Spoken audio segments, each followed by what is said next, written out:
This bottle of hot sauce is more than just a condiment. It is a passport. It carries Western African love of bold spices, American chilies, the ingenuity of enslaved cooks, and the pride of soul food. So join us today while we discuss why Black people love hot sauce.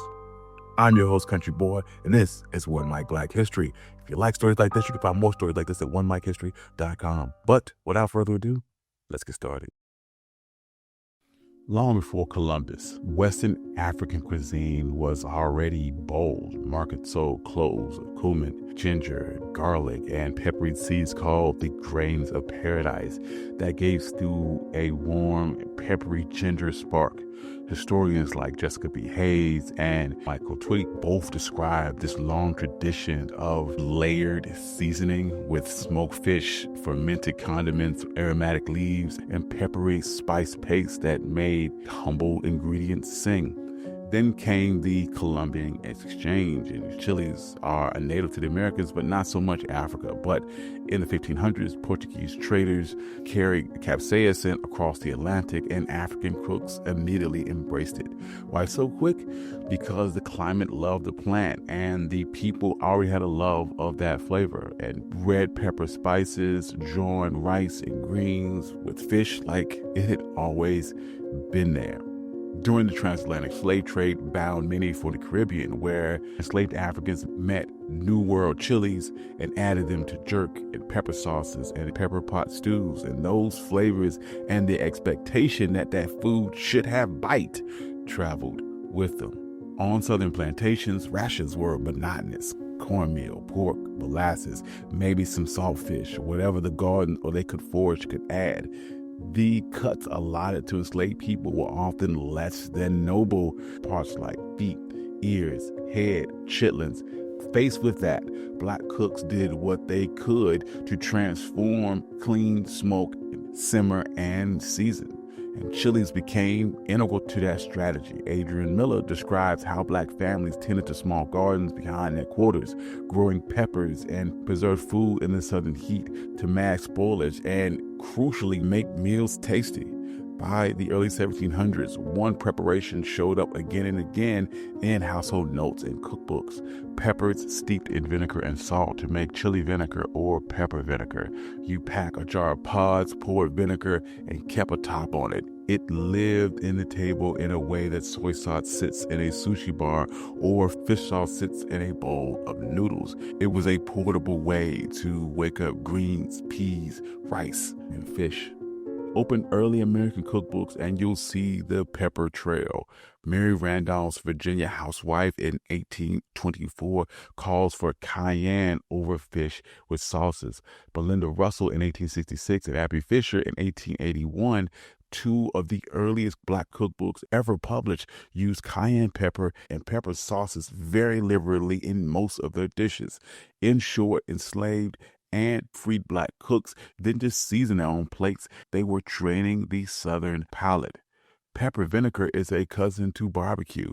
In the Carolinas, pitmasters mopped a whole hog in thin vinegar with red pepper sauces. Simple, shelf-stable, and devastatingly effective at cooking fat. That tangy heat became a regional signature because it worked, especially on cheaper, fattier cuts that Black pitmasters often were forced to use. Heat also doubled as medicine. Folks acknowledged capsaicin's ability to clear sinuses, stimulate circulation, and relieve soreness when used topically. In communities with little access to doctors, a peppery broth or a rub of hot pepper oil was practical medical care. In Louisiana, cooks mashed ripe red peppers with salt, aged in barrels before blending them with vinegar. After the Civil War, white entrepreneur Edmund McGillivray bottled a version on Avery's Island in 1868 and called it Tabasco. Hot sauce didn't start there, but Black and Creole cooks had long been preserving peppers. But mass bottling turned Southern Black flavor into a national commerce.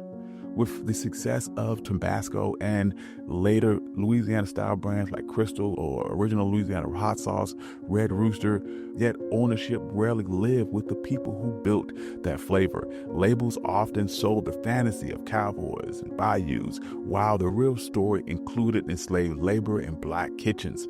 Appropriation didn't erase that origin, it just erased credit. During the Great Migration, millions of African Americans carried that southern taste north and out west, and hot sauce became a portable bit of home. A bottle wrapped in a newspaper in a trunk, a little bit in a jar on a lunch pail, a travel size tucked inside a purse. Segregation made it practical that if a traveler was denied service or was stuck with a bit of bland flair, a splash of hot sauce could save a meal. Black folks prepared shoebox lunches, complete with salt, pepper, and hot sauce because their own safety relied on their own self-reliance. The flavor-shaped cities in Harlem on Central Avenue, countermen slid bottles across tables with fish and grits, diners and juke joints and church basements all kept the same table setup of a napkin, sugar, salt, pepper, and a little bit of heat. By the 1960s, the phrase soul food gave a name to the cuisine Black communities had been preserving under pressure. On soul food tables, 2 bottles were standard: a clear pepper vinegar for greens and peas, and red Louisiana-style hot sauce for fish, chicken, and eggs. That ritual said as much as the flavor did, and continued this tradition of adding a little bit of bite to their food. The culture continues to keep this signal alive. In 2016, Beyonce sang about having hot sauce in her bag, which is a tip of the hat to all the Black women who travel with a bottle of hot sauce to add a little bit of taste to an otherwise bland food. Today, Black-owned brands are attempting to reclaim shelf space with regional styles of Low Country and the Caribbean, but the gap remains, and the industry still undercredits the Black cooks who taught America to crave a little bit of heat. So in the end, why do Black folks love hot sauce? Because Africa taught us to love a little bite to our food, and because the Americas gave us chilies and we made them sing. Because a splash of vinegar pepper can turn scraps into supper and supper into a celebration. Thank you. I'm your country boy. This is why Black folks love hot sauce. If you like stories like this, you can find more stories like this at OneMikeHistory.com. I'd like to thank all my financial contributors. Without you, none of this could be possible. I love you all. Peace.